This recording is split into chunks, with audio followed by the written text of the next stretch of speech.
Hey, welcome in. You're listening to a daily editorial on the Korelin Economics Report, the second one that we're doing in a video format. I hope you folks enjoy them. It certainly is a pleasure for us to do these things. It's nice for you to be able to put a face to a name in terms of, you all know who I am, but how many of you know Gary Cope, who's on the other side of the screen here?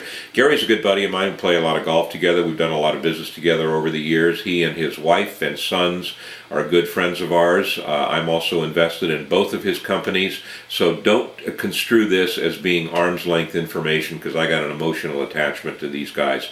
We're going to talk today about Gary's company called Orex Minerals. In the interest of full disclosure, I have to tell you, Big Al just put some money into Orex. They did more money, I guess is a better way to put it. They did a private placement, and I took part in that. So again, don't construe this as being arm's length advice. I'm just telling you what I'm doing, and this is also not investment advice because I'm not a registered investment advisor.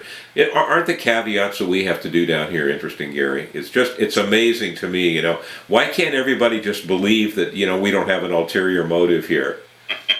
Interesting point. Okay, things are looking good for Orex. Let's talk about that a little bit right now. Well, Orex is looking good, Al. It's got two projects, soon to have a third.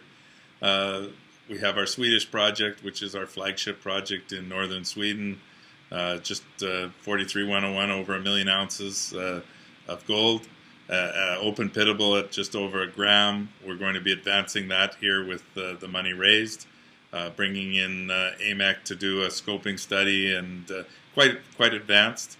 And as long as Sweden, we've got our Caneto project, which is a full joint venture with Fresnillo in Mexico, where they're earning their interest and currently have 2 drills running on the project. A lot of our listeners are very, very interested in what's going on with Sweden. I remember when you and Art picked up that project a number of years ago, and I wasn't really particularly enthusiastic at the time for one simple reason, and that reason is that I don't know a lot about what's going on in Sweden. Since that time, I've learned quite a bit about it. That's a darn good place to be. It is. A lot of people don't realize that Sweden's the country that produces the most metals in Europe. It's mining capital of Europe. With a long mining history, especially in the area where we are.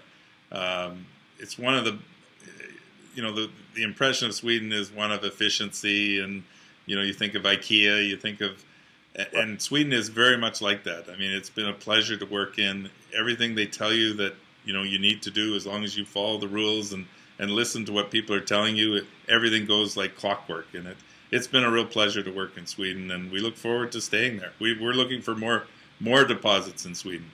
All right, how's the political environment over there for offshore mining companies? Very good, Al. Sweden is a country that they grow up speaking English. I mean, every single person in Sweden speaks English, so it's like working in Canada for us. It's you go over there, you can communicate with everybody. The political climate is very acceptable to mining with a very, very attractive tax rate. Give us an idea of what you have for plans for the next, let's say, 12 months over there.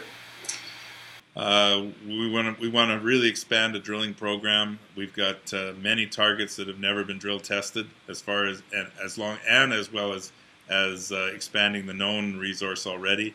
We'll be drilling a lot. We hope to have 2 or 3 drills going here shortly. We want to bring AMEC in, like I said, to do a scoping study. A large bulk sample needs to be done. More exploration. It's a huge land package, and there's hot spots all over the project. How you fixed for capital, Gary? We're just over 2 million. Like you say, we just did a raise. We're just over 2 million. We'll need to do another one here before spring, probably. We want to raise 10 or 15 and really make this a world-class project. I think you're probably right. Ladies and gentlemen, if you want more information on Orex Minerals, you got to do one thing. Click on their banner on our website. They are sponsors on our website. Also, please remember, Big Al is an investor in this company, as is his wife, Kathy. So this is not investment advice. I'm just telling you folks what I'm doing. Gary, thanks so much, my friend. Thanks, Al.